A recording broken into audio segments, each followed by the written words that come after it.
as difficult as it can be simple. It's easy to see harmony on the surface when we can't see disorder brewing underneath. We're often so spun up into our own webs that it can be difficult to put ourselves in the minds of other people. It can be difficult to see the world through their eyes. We're all going to have different perceptions of difficulty and simplicity, and we're all going to process the world surrounding us differently. La Tristesse is the world filtered through the eyes of one individual, writer-director Vivian Kay Quintero.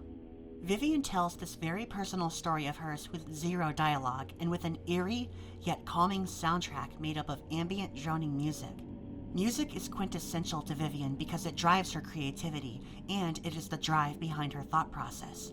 But as much as the film is her mind, her creativity, and her thoughts, Vivian invites the viewer in to see things through her eyes. La Tristesse is a very simple film about a person just as complex as the rest of us, a person with thoughts, with emotions, and with fears.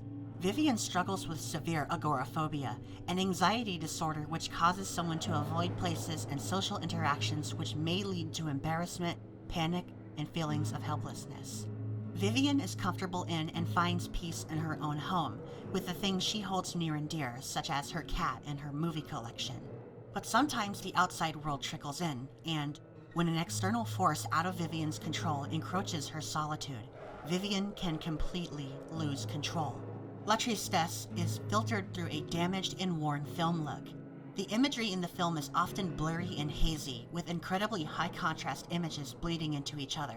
I found this emblematic with the hellish nature of the outside world bleeding into Vivian's, and distorting it to such a point that it's hard to escape.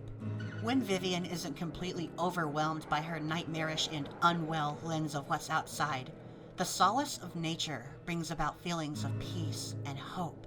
From a garden of flowers to a frosty, snowy exterior, the shots of nature deeply resonated with me because sometimes I also just need to focus on the beauty of the world instead of what's wrong with it. Which is why I find La Tristesse as disturbing as it is beautiful. This film doesn't need extreme and shocking content to leave an impression on its viewer. La Tristesse is disturbing to me because of how strongly I can resonate with Vivian's struggles as a transgender woman, with depressive thoughts and attitudes, and a distrust of humanity. I may not have agoraphobia, but I already find it hard to make it through social interactions, and I can be incredibly anxious and cynical.